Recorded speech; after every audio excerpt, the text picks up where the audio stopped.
Welcome to the Biz and Tech Podcast. My name is Blake Dowling. I'm the CEO of Aegis Biz Tech. What a year. This is the final episode of the year. 2024 is drawing to a close. We have Josh McLawhorn in the studio today. Josh and Gabby are the founders and the owners of Level Up Digital Media. We'll talk a lot about them today. But first, let's not buy a building or move ever again. We did that in 2024 at Aegis. Let's not rebrand at the same time and everything else that entails. Yeah, let's just not do any of that again. Moving is bad. So we look forward to 2025. On the cybersecurity front, Microsoft, lots of emails appearing to be from Microsoft are in the wild these days. Click to verify information. Call this number to verify your account. All of these things are big red flags. These types of emails can bypass cybersecurity protections due to the nature of the email itself, as it doesn't necessarily contain malware. It's trying to point you elsewhere to do something, like call this number and give us your information. So please be careful out there. Phishing, hacking, it's at an all-time high, and while there are no silver bullets to stop everything, there's plenty of advanced threat protection tools out there. So talk to your IT professional, talk to me, talk to someone, and make sure you're protected. And when in doubt, back it up, back it up, back it all up. That concludes your cybersecurity tips for today. Josh, you're part of the Aegis team. You and Gabby both. Proud to be. It's been a fun run. It's been 5 years. I remember I was up in Connecticut with our backup partner, Dado, and they had me on their podcast, and we talked about disaster recovery in relation to a hurricane and their role in it. They came down to Florida where everybody else was evacuating. They came down. They hung out in our conference room. That was Irene, I believe, or Michael. Unfortunately, they all run together as we continue to stay in the line of traffic for all hurricanes. That said, that podcast spawned our podcast, and we've been bringing this show to our region ever since. It's a huge part of what we do, and who knew in 2020 it would become the only way we had to communicate with our clients as we canceled lunch and learns, meetings, conferences, seminars, and everything that we were used to. We still had our show, and we were able to broadcast our messaging to our audience. So that alone deserves a thank you. Thank you very much. I remember those episodes with the plexiglass partition between you and the guest, and we made it through. And eventually we got to remove that plexiglass and have nice air between us. Yeah, we had Michael Wynn on the show. We had WCTV on the show during that time, and a lot of interesting episodes and a few remote shows from people around the state and the nation. That was a crazy time. Well, it's 2024. We last sat down with you in 2023, and we talked about one of the coolest things to come out of our region in a long time, and that is your film, which is Unfiltered, The Truth About Oysters. I went to the showing. I feel like I was part of it. I was not part of it in any way, shape, or form, but it's that kind of film. You just feel like you're part of it because it's our region. It's a story of so many people, and I look forward to some dialogue on it today. But before we dive into it, let's ask you some basic questions. So I was reading your bio earlier, and you didn't study film at the University of Florida. What did you study? I did not study film. I studied biochemistry. That's what I graduated with a degree in. So how does someone with a biochemistry degree become a filmmaker? It's just pure interest and passion. And, I had my first job actually getting paid to do stuff with cameras in high school, at the end of high school. Mm-hmm. I was a counselor at a summer camp, and during staff training, the camp photographer had like a personal crisis and went back home to Idaho, and the boss basically said, "Hey, does anyone want to step up and be the camp photographer?" I raised my hand, not knowing what I was getting into, and I guess it was a career. I spent that summer taking photos with the camp's camera and just fell in love with it. When I went to college, I bought my own DSLR and kit lens, and all throughout college I did freelance photography gigs for the UF Honors Program for various different sororities, and kind of got a portfolio that way. speakers who would come in, events, things like that. And after graduating, after realizing I didn't want to stay on the medical track,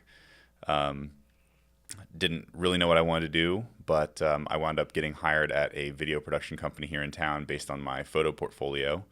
And I was there until the owners of the company split up, and I kind of started freelancing at that time. So that's awesome. Fast forward 8 years, and here we are today, sitting here at this table in our video studio.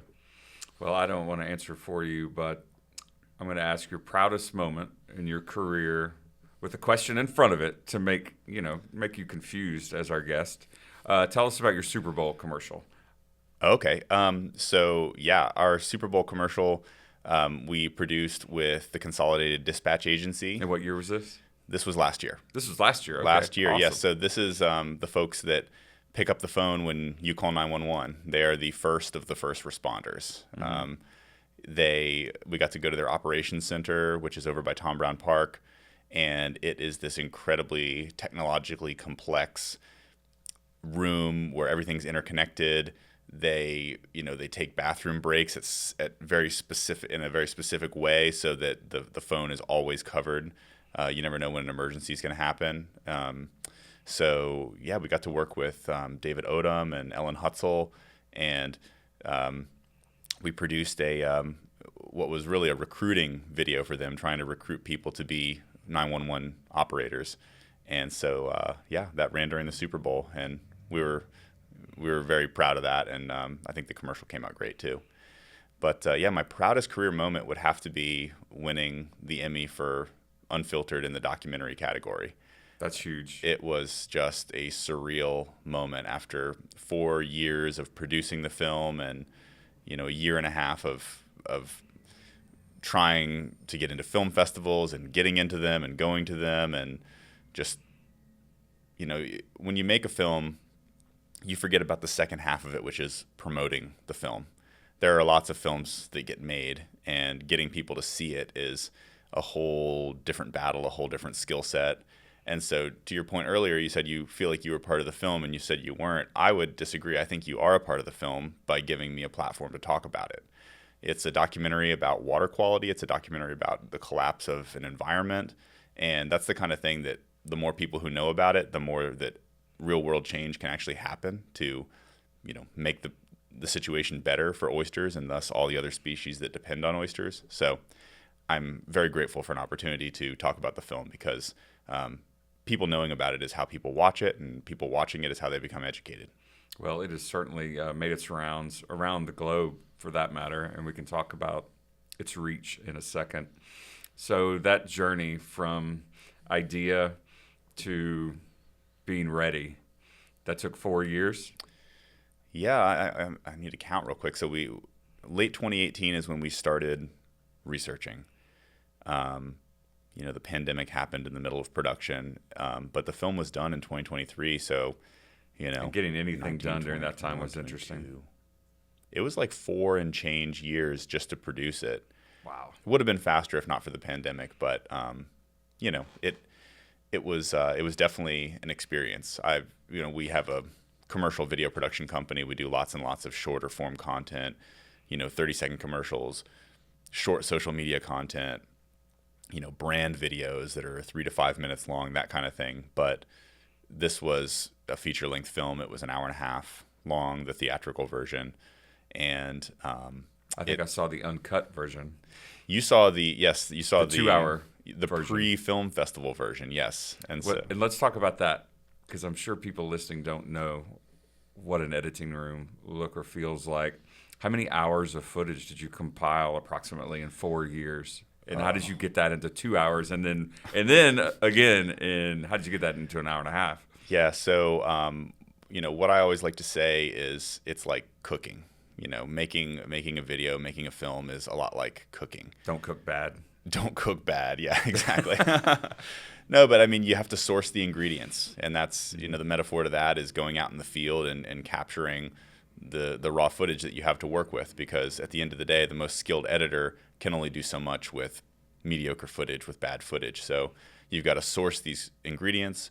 You have to prep them. You take this raw footage and you cut it down into just the best pieces. It's like, peeling the fruit, peeling the onion, chopping it in the exact way you need for the recipe, and then, combining it in different stages, adding different ingredients at different times to sort of create this overall effect. I think we had like 100 hours of raw footage overall, and that's interviews, that's B-roll, that's drone footage, that's, everything that you see in the film. One thing that we have in the film too is historical footage from the Florida archives that talk about, unfortunately, the foreshadowing of what we now see happening, which is the collapse of these once very productive fisheries. Right. Most people from this area know all about Apalachicola oysters. Like if we were to do a word association and you say oyster, people would probably say Apalachicola. And if you say Apalachicola, they'll definitely say oyster. So it was a long process of sort of milling down and just making selections and selections and selections. There was one night when Gabby and I were overwhelmed trying to come up with, where all these disparate story elements fit together to tell this, very broad story. And we basically just started writing things down on note cards, and we laid them all out on a table, and we started sliding them around and putting them in, piles, and putting them in little columns, and, okay, this is Act 1, this is Act 2, going on like that. Oh, these two are similar, they can be combined. It's that process over and over and over and over and over, and then you have like a 2.5 hour cut of the film that no one wants to watch. Right. And then you have to keep going, and you have to cut really, really good stuff that you've become very familiar with, but that an audience will never know because it had to get left on the cutting room floor. So I've seen that process with bands and songs. I don't think I've ever seen it with film in person, but I assume there were some heated moments. You had a team working on this project where they're draw the line in the sand moments. Like, we have to include this. It's like, but it's a 5-minute look at the sand. Like, did you have those discussions? You don't have to name any details or names. No, that's okay. We definitely did. I think everything is a balancing act. Certainly when there's a team effort in play.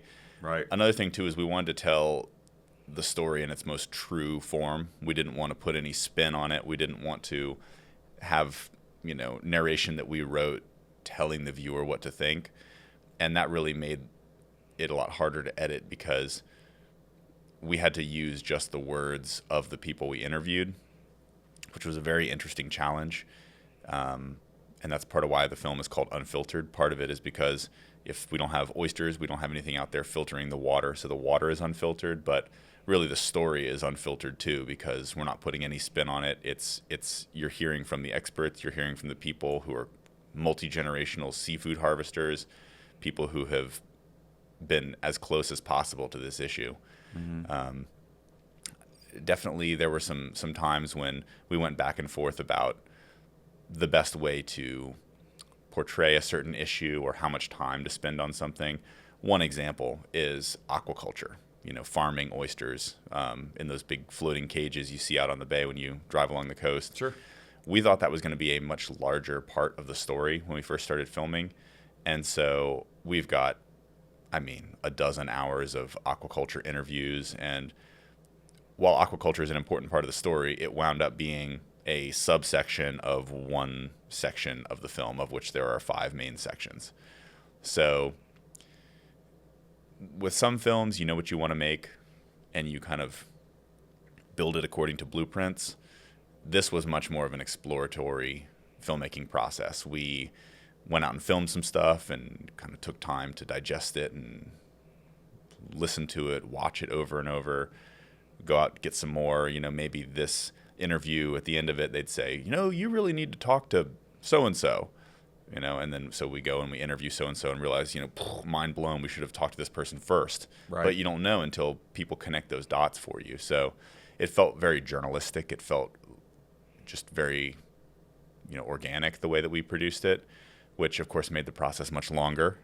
But I think it yielded a final product that we're all very proud of. And as I sit here today, we are now done with film festivals, and the film has been picked up. How many film festivals? We went to, I want to say 34 or 35. I need to go and get a final count, but we were accepted into, I think, 34 or 35 and that's film not festivals. just in the States. That's all over the world, correct? That is correct. Yeah, we were in 6 countries throughout the world.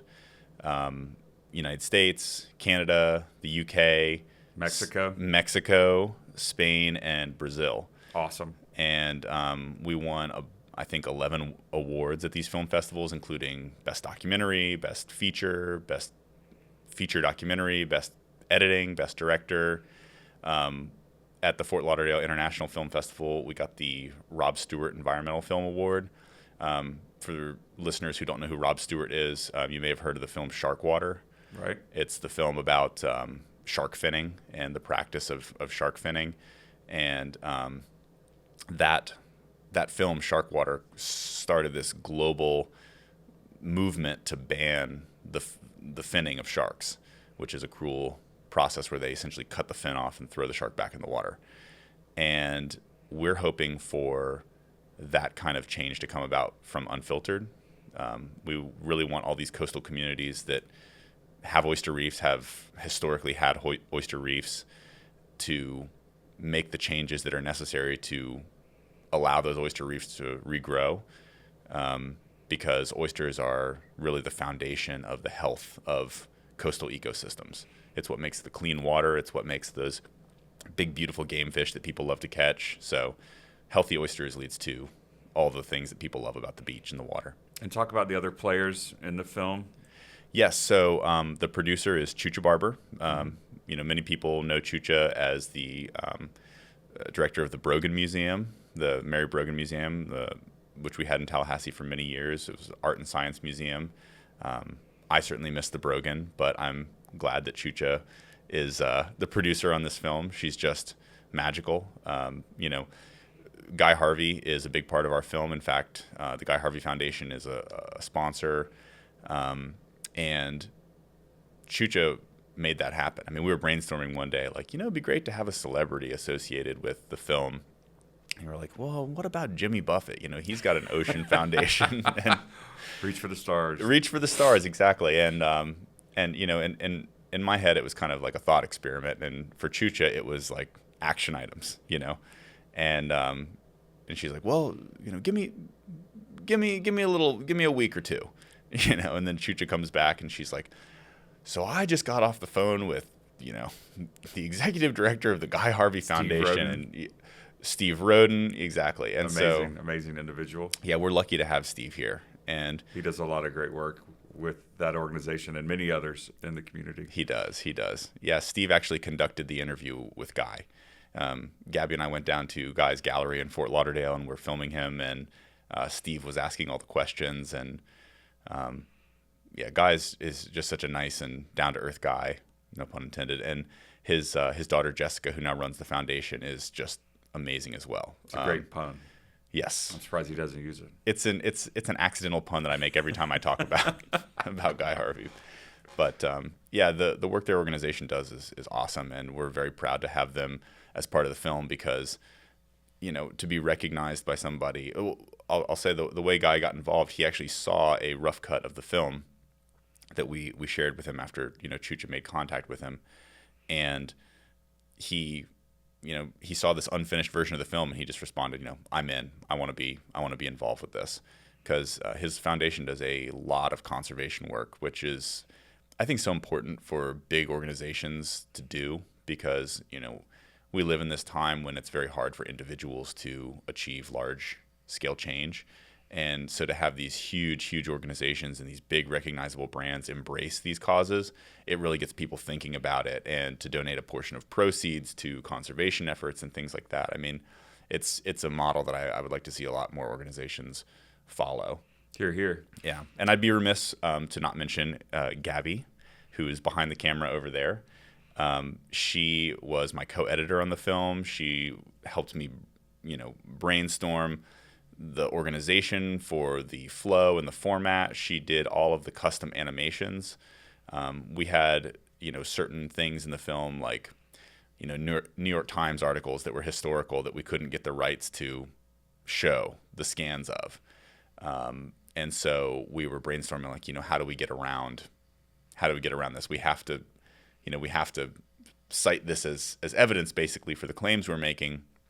So we ultimately realized that, we may not be able to show the New York Times articles, but we can sort of make our own newspaper looking animations that paraphrase what the titles were.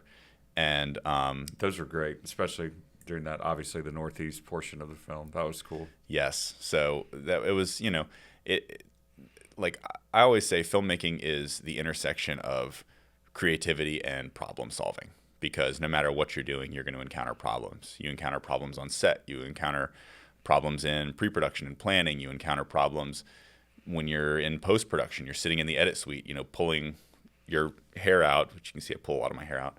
And it's just puns today. Yeah, you have to get used to problem solving, and right. So Gabby's just phenomenal at that. And we're a very small team. We're just very grateful to have been able to produce this film with the support of private fundraising. We're going on PBS on January 15th. Unfiltered has been picked up by PBS, and we've got Bravo. Thank you so much. Golf clap. That's huge. Yeah, after a year and a half of film festivals and people asking me, where can I watch the film? I'd love to watch it. I want to show this to my brother. Can I show it in my classroom? University professors, marine science, teachers, they're asking how they can see it. And my answer was always like, well, we have a film festival in, Houston, if you can get there on this day. And, it's just not a good answer. And right. And now we've been picked up by PBS. And so we're going to be airing on all major PBS stations January 15th at, I believe, 8 p.m. The times may vary. So if you don't live in the Tallahassee area and you're not going to watch it on WFSU, check your local listings. But after that, it's going to be on demand on PBS Passport, which is... I bet you've always wanted to say check your local listings. That's kind of like check a sign that listings. You've arrived. Right. Check your local listings on when we can be available. But yeah, it rolls off the tongue. All kidding aside, that's so huge. So they're going to sell it, in essence, or just provide streaming after they broadcast? So if you are a PBS Passport member, which is $5 a month, and it goes to a great cause. I mean, public broadcast is just, amazing educational material and content, well worth the $5, just in pure entertainment alone, even if you're not interested in education. If you are a member of PBS Passport, then you can stream the film on demand at any time. We had some great sponsors to help us turn the theatrical version into the TV version, because the theatrical version is an hour and a half long. The PBS version had to fit into an hour time slot. So another cut. Wow. Yes, another cut. We had to trim a whole third of the film out, which I'm happy to talk about too. But the Coastal Conservation Association of Florida was our title sponsor. We're also sponsored by Tallahassee State College, Capital City Bank, Lisa Miller and Associates, and then private individuals, Bill and Nolia Brandt, and nice. Yep. And a lot of great folks and organizations. And Rebecca Hart. So we're very grateful to all those people who believe in this film, believe in the message, and supported us to, condense this hour and a half, which was already a very tight hour and a half, to an hour. Huge. Congratulations. Thank you. As far as influences on filmmaking and doing what you and Gabby do for a career, what would you say is your finest example of filmmaking? What is the most brilliant film ever made, and you can only choose one? Oh my gosh, the most brilliant film ever made, and I can only choose one. Yeah, and you can't say, well, if I had to choose, I would choose this for comedy and this for sci-fi. You can't. Yes, you just have to choose one. Not that you didn't hear me. I know you have a biochemistry degree. You heard me the first time. But people always want to answer more than one. You can only answer one. Right. I know I should probably be answering like, Citizen Kane or something like that, or, but I have to go with, my answer from the first time I was on the Biz and Tech podcast. I really think The Big Lebowski is a true masterpiece in filmmaking. From the casting to the writing, every time I watch it, I see something that I didn't notice before, like a little piece of set design, or something that you'll notice that, like, the way one character said something, they had kind of picked up that line from an interaction with another character, and it's It's just meticulously planned, beautifully executed. I can't say enough about that movie. I could watch it, over and over and It is the intersection of bowling, comedy, and genius. Yes. I'm going to go with Clerks, and I'm going to break my own rule. It's got to be Raising Arizona for me because that's a classic. on like the 10th watch, I was like, they've run at least 12, 15 minutes of film time before the credits, before opening credits. Like that alone is so quirky and so hilarious in its own right. Oh man. Yeah, the Coen brothers are great. I honestly would love to be a fly on the wall for that co-directing process. Mm-hmm. I mean, it helps to have kind of a chain of command, so that, when a question gets asked and all the heads turn, where do the heads turn, Well, if the heads are turning toward two people, all of a sudden you can't have an executive decision or whatever. You have to have, two people that come together and make that decision. Like the scene in the trailer, like, these are some mighty fine breakfast flakes, Miss McDonough. How did that sound? I can't even imagine. Yeah. I'm overdue for a rewatch of that one. That's great. All right. So along those same lines, as a child or teen or college student or young adult, worst TV show that you loved? I mean, you knew it was bad television, but you just loved it anyway. What was your secret addiction? So, little thing about me growing up, I did not have TV for a long time. It was sort of just like my mom didn't want TV in the house. It was not a good influence. But at a certain point, we did get TV. And TV strikes back. Take that, Michelle. Strikes back. Yeah. And the TV was on, and I think it was only allowed to be on for like half an hour. But then the kids wanted to watch different shows, so it became okay. Each kid gets a half an hour. You had your TV time. Yes, but then my mom and your mom must have been like, cosmically related, because that's exactly how we did it in our house. They were reading. But I was the only child. Like, it should have been only mine. But it was like, you get 15 minutes. I'm like, but shows are 30 minutes. Yeah. It was terrible. Imagine I had 5 brothers and sisters. I want all of their time, added on. But then you could trade time. You could trade time, and you could also, if you liked what one of your siblings wanted to watch it, you got to watch it, but it didn't count as your time. And so I got to encounter a lot of TV that I might not have otherwise watched because of that. And to answer your question, I think the one that sticks out in my mind is Next. Do you remember that show? I do not. On MTV. It was sort of like I think it was on MTV. It was like a speed dating sort of show. So they've got like, let's say there's a bachelor or whatever. Sure. They didn't call him a bachelor, but it was a dating show. So you've got this guy, and then there are 4 girls on the bus, and they're all, there's a camera on the bus, and so you can get these behind the scenes conversations from the people on the bus. And then one by one they go on these like little micro dates. They like get off the bus. And what year was this? Oh, it was in the 90s. So you were a trendsetter. You were enjoying that kind of show before it was a real thing. Yeah. I mean, now we have the Golden Bachelor. We have it's a genre now. Oh yeah, it's too much. It's too much. But yeah, they would go on these little mini dates, and the mini date was always over when the person choosing or whatever said next. And that's great. And I just remember sometimes, somebody would walk off the bus, and they wouldn't even be off the bus yet, and the person would be like, next, just based on their outfit or looks alone, and it was just so brutal. And it's like you couldn't get away with that in the year 2024. But the 90s was a little bit less of a self-aware time. Yeah, my guilty pleasure was California Dreamin', which was kind of like a California Saved by the Bell that was just incredibly bad, but for whatever reasons, I absolutely loved it, and I didn't miss a show. I think the same guy produced Benjamin somebody. He produced all those bad shows.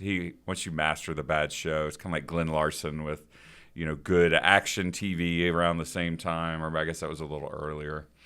Or anywho. Well, people love bad shows. I mean, I have to, I'm sitting here happy today that Unfiltered got picked up by PBS and everything worked out, and it's going to be available for anyone, throughout the country or world who has PBS Passport to watch. So that's, it's huge. I'm happy. But if you rewind about, 6-8 months ago before we had, secured this deal, I was a little bit demoralized because we'd been going to film festivals, and what I heard was, you go to these film festivals and that's where the distributors are, and you meet the distributors. And we went to some big film festivals. We got accepted into Fort Lauderdale International, which is a huge film festival, and St. Augustine Film Festival, and the British International Film Festival. I mean, we got into a lot of film festivals and went to these places, and I just didn't meet those distributor people. It was almost like everyone says they're there, but I don't know. I mean, I went to the parties. I went to the after parties, went to the after parties. Like we did film festivals, but we just didn't, we didn't connect with a distributor. And did you meet any of the digital platforms? Were they in attendance, like your Netflixes, et cetera? If they were there, I did not meet the individuals representing them. I know a guy that does some work with Netflix. If you want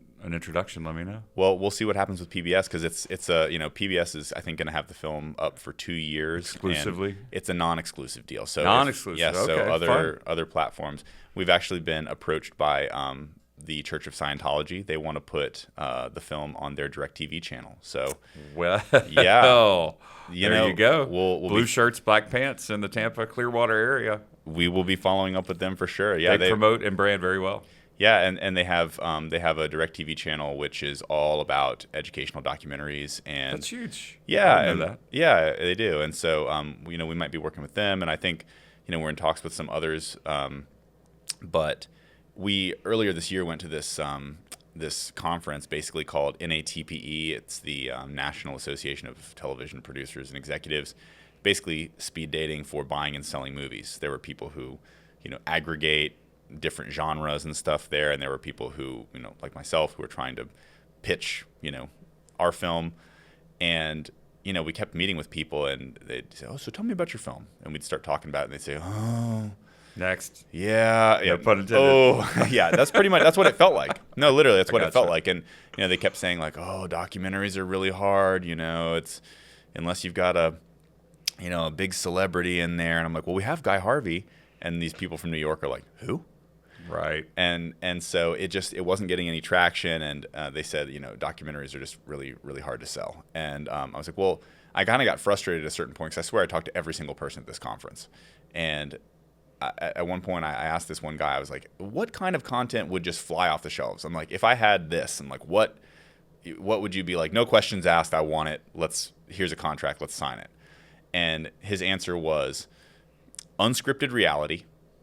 So the kind of shows that we're talking about, Next and California Dream. Was that? Oh, it was scripted. Oh, it was scripted. It was okay. like teen soap opera scripted. Oh, okay. So it wasn't like a... No, it was not reality. Oh, okay. So yeah, he said unscripted reality and faith-based content, like Hallmark movie faith-based content. Apparently it's... how the world has changed. A big seller, yes. Mm-hmm. I find that kind of dichotomy interesting. You've got like the kind of like trash TV, and then like the wholesome, family values. There's got to be maybe a crossover. Maybe I'll do some, your next project. Unscripted. It's writing itself. Yeah, but so I just found that really interesting to see what to see what sold. But obviously, that's not what I was there promoting. I was there promoting what amounts to an environmental and really economic documentary too.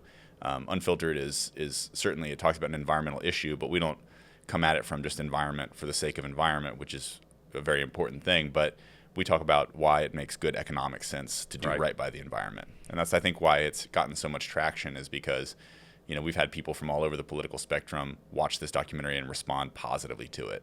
And that's probably the greatest compliment that I've received at film festivals is, when people who are not environmentalists have raised their hand afterwards during the Q&A, and, basically it was clear that they had received the message of the film and were not, against it.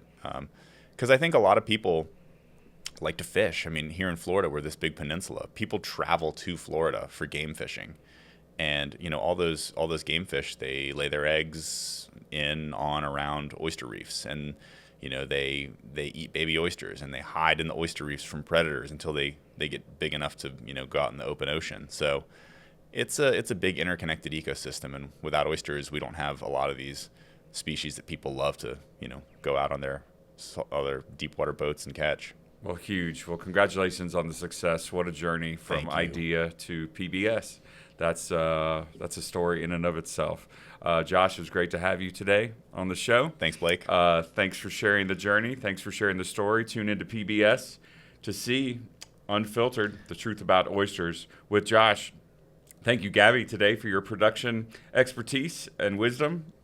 Merry Christmas. Happy holidays. I hope everyone has a fantastic end of December. We'll be back in 2025 for another season of the Biz Ed Tech podcast. We'll start with Hadi Bulos in January, and we will see where our slate of shows goes from there. Thanks for listening.